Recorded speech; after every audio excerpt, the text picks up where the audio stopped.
Ya, perbincangan di segmen ini kami lanjutkan dengan tambahan narasumber. Kalau tadi di awal kita sudah berbincang dengan Dr. Reisa, nah kali ini saya juga akan berbincang dengan dokter spesialis anak. Ini ada Dr. Yogi Prawira SPAK, Ketua Satgas COVID-19 IDAI. Selamat malam, Dr. Yogi. Selamat malam. Ya, apa kabar, Dok? Sehat? Sehat, alhamdulillah. Alhamdulillah. Iya, ini saya lihat masih praktek ya, Dok ya? Baru Iya, lepas asmat seperti ya. iya betul. Oke, semangat Dok. Karena kita tahu dokter dan teman-teman tenaga medis semuanya kerja keras. Kita harus apresiasi bagaimana kita menangani COVID ini.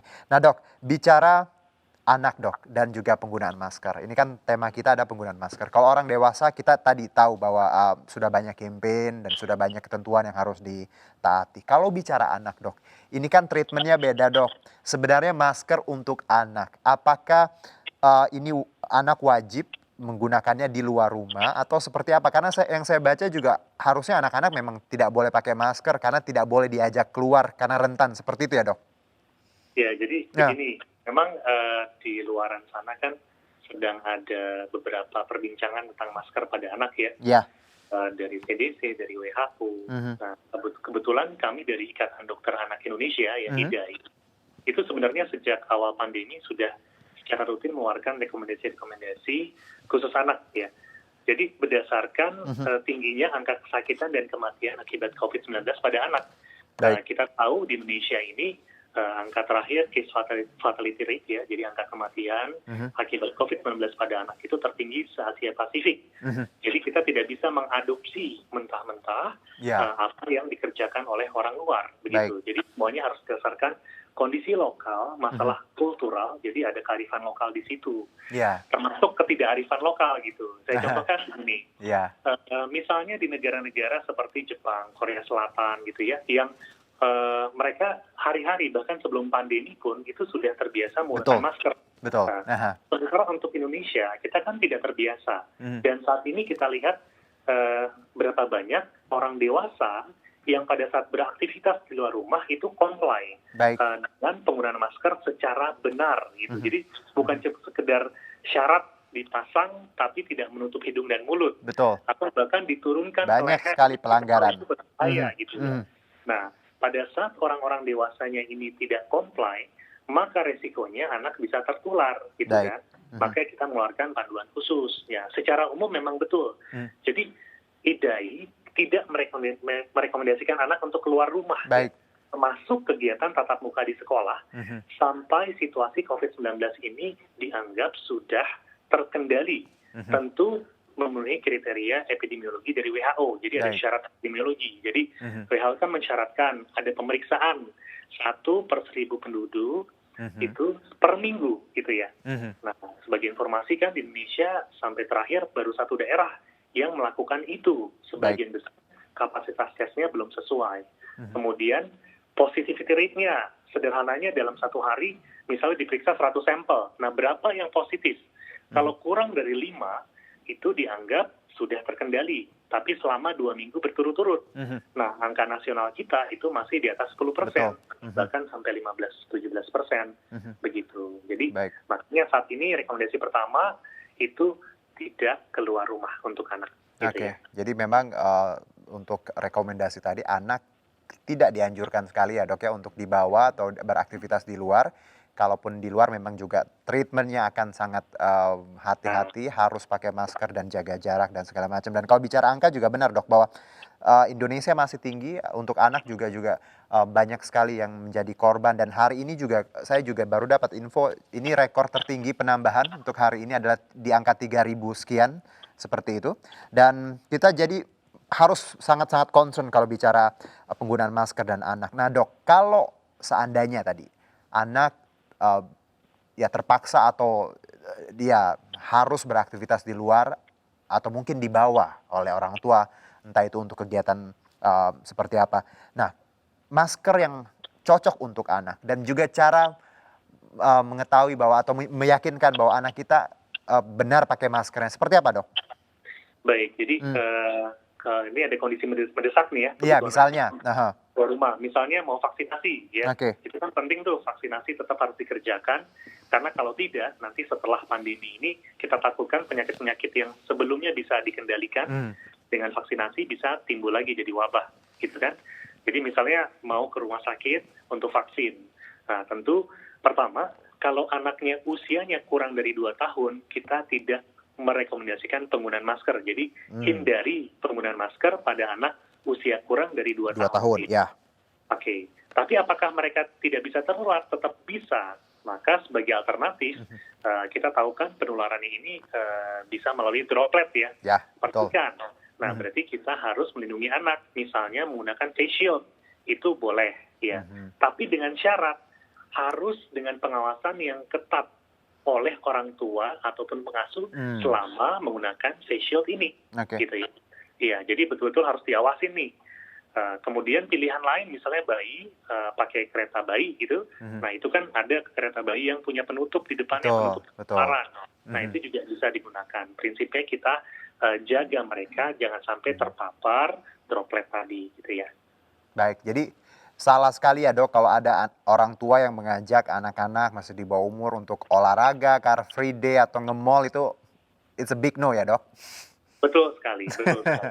Jadi Oh. ada mungkin persepsi tentang COVID ini ya yang kita harus terus edukasi terus gitu ya. Oke.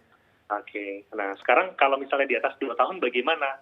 Nah, untuk IDAI, selama anak itu di atas 2 tahun dan tidak punya masalah medis ya, itu kita merekomendasikan penggunaan masker plus face shield. Plus Pada saat face mereka shield, terpaksa oke. harus keluar rumah gitu ya. Tapi kalau ada kondisi medis seperti misalnya gangguan mental, gangguan kognitif, penyakit jantung bawaan, atau penyakit paru kronik, maka kita tidak menganjurkan penggunaan masker gitu ya. Oke, jadi ketentuannya seperti itu. Ini yang harus banyak dipahami oleh orang tua dan pemirsa juga mungkin kakak-kakak untuk adiknya ya ini harus punya knowledge seperti ini ya Dok ya karena penting sekali.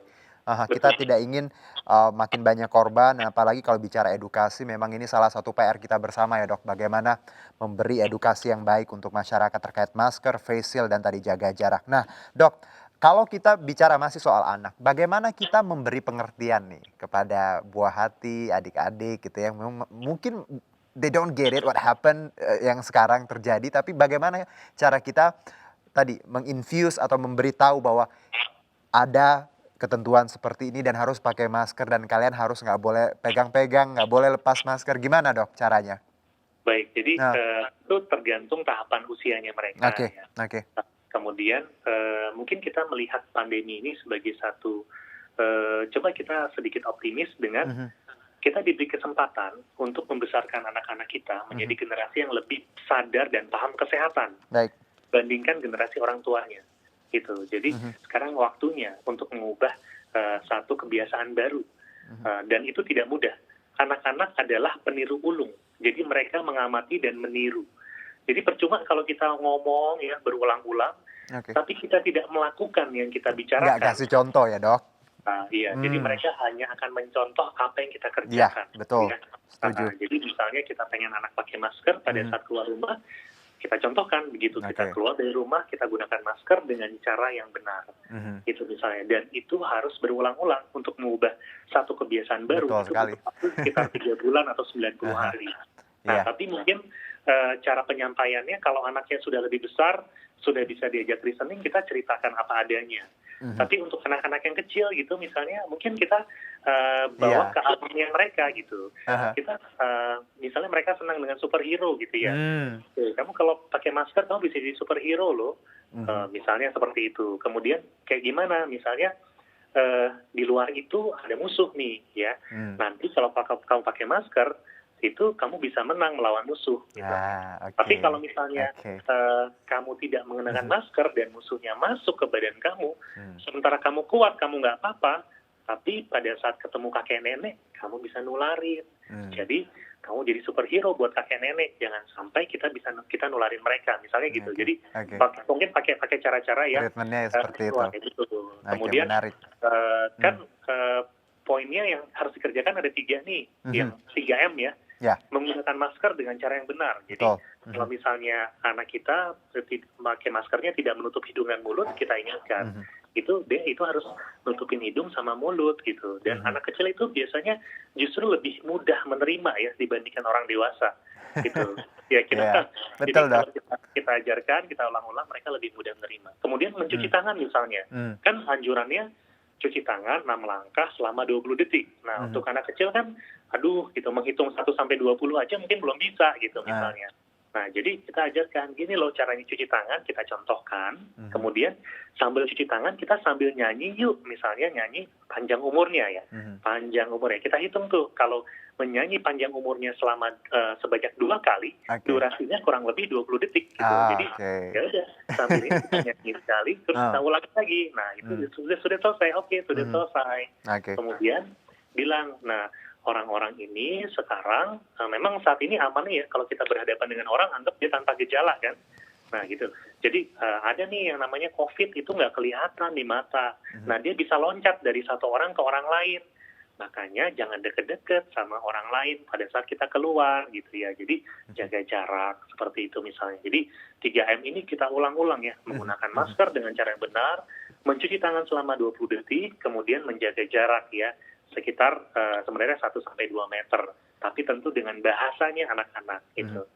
Ya, ini pentingnya tiap orang tua, orang dewasa harus jadi role model ya, Dok, untuk Betul. mengedukasi anak. Masalahnya tadi orang dewasa kadang lebih ngeyel dan nggak bisa jadi role model. Anak kecil mereka bingung to look up to-nya ke siapa gitu ya. Karena mereka nggak tadi sebenarnya mereka kalau diajarin dikasih tadi treatment seperti itu, kita kasih pengertian akan sangat gampang ya, Dok, mengedukasi mereka ya. Betul, betul. Baik. Dan Aha. kalau dia sudah paham Mhm. di level anak usia sekolah saja, nggak usah remaja, Mhm. maka dia akan kritis ya. Dia Betul. bisa jadi Ya. polisi pada saat keluar itu. Mhm. Jadi kalau dia sudah tahu harus menggunakan masker, keluar ada orang nggak pakai masker, dia pasti akan, mah kok itu orang itu nggak pakai masker gitu. Nah mungkin di situ kita juga harus mengajarkan poin-poin bahwa it's not about us ya, it's Ya. about everybody else. Ini waktunya Betul. kita untuk tidak It's bersikap not only about you egois. yourself, ya. Iya, jadi pakai masker itu untuk melindungi orang lain Betul. gitu. Nah, Iya. betul. Baik Dok, terima kasih sekali atas insight-nya luar biasa. Ini pertanyaan kita semua harus jadi role model. Apakah kita sudah cukup baik mengedukasi anak kita, saudara-saudara kita yang lebih muda, karena kita punya tanggung jawab. It's not only about us, but it's about someone else, our surrounding, dan bangsa dan negara ya Dok ya. Iya. Dokter Yogi tetap semangat, tenaga medis luar biasa. Kami, aduh, kalau bisa sungkem Dok. Thank you so much for your help and everyone out there. Terima kasih Dok, selamat bekerja. Iya, terima Ya. kasih. Baik, perbincangan akan kita lanjutkan di segmen selanjutnya di Indonesia Bicara. Tetap bersama kami.